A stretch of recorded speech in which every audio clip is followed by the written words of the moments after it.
Humarap sa pagdinig ng Quad Committee ng Kamara ang dating anti-drug police officer na si Colonel Eduardo Asierto at isiniwalat na may binigay na proteksyon si dating Pangulong Duterte sa ilang mga drug personality umano. Ang DOJ may binubuo ng task force para imbestigahan ang umano'y extrajudicial killings sa drug war.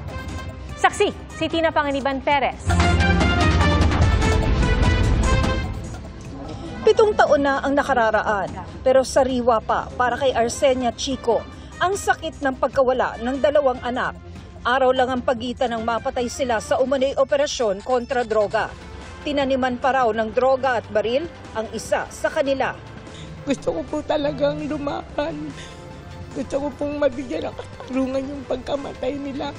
Walang napanagot at nadagdag lang ang mga anak sa mahabang listahan ng mga pinatay.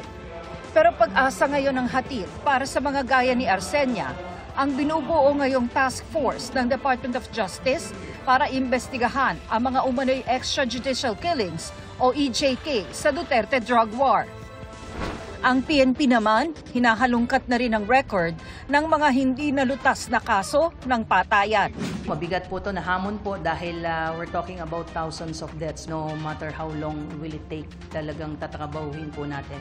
Sa Kamara tuloy rin ang investigasyon ng Quad Committee sa drug war.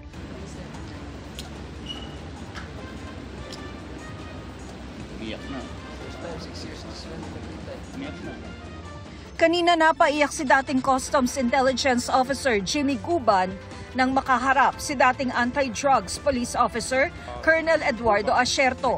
Ito ang unang beses na nagkita ang dalawa matapos bawiin ni Guban ang akusasyong si Asierto ang nag-facilitate umano ng smuggling ng illegal na droga sa loob ng mga magnetic lifters. For 6 years, sir.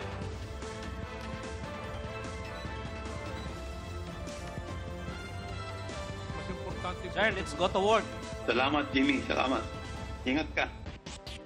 Dati nang sinabi ni Guban na napilitan siyang ituro si Asierto sa takot kina Davao Congressman Pulong Duterte at Attorney Man Scarpio, asawa ni Vice President Sara Duterte. Pati na rin daw kay dating Economic Advisor Michael Yang na talaga umanong may kinalaman sa pagpuslit ng droga.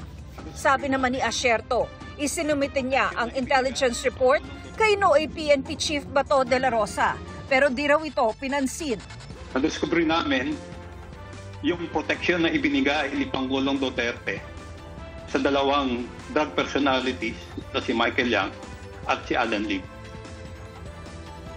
Sa tingin ko po, yan yung pinakamalaking accomplishment ko.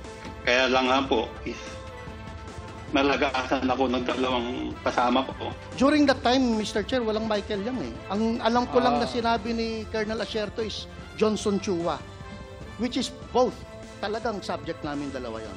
But there was no Michael Yang during that time. Hinihinga namin ng reaksyon sina Duterte, anak na si Congressman Duterte at si Carpio, pero wala sila sa pagdinig. Sa sulat na ipinadala ng abogado ni dating Pangulong Rodrigo Duterte, nakasaad na duda raw si Duterte sa integridad ng Quadcom na isa umanong political ploy para idiin siya sa mga krimeng di naman daw nito ginawa.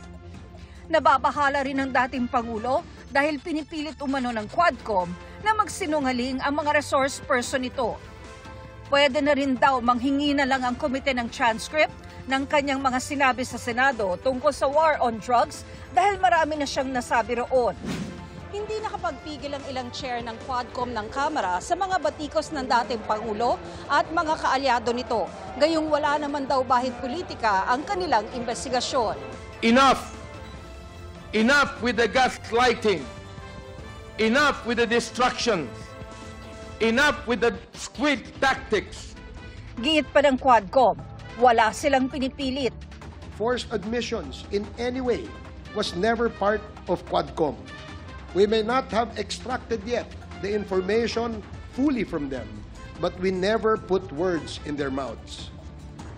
Wala rin sa pagdinig ang asawa ng bise na si Attorney Carpio at humingi muna ng kopya ng affidavits ng mga testigo. Nagpadala ng sulat ang Chief of Staff ni Senator Bongo na hindi siya makakadalo, pero hindi binanggit sa pagdinig kung bakit. Hinihingan din namin ang pahayag si Senador Bato de la Rosa at ang nabanggit na si Michael Yang. Para sa GMA Integrated News, Ako si Tina Panganiban Perez, ang inyong saksi. Sabi po ng abogado ni Michael Yang na si Attorney Raymond Fortun, tatanungin pa raw niya ang kliyente kaugnay sa issue.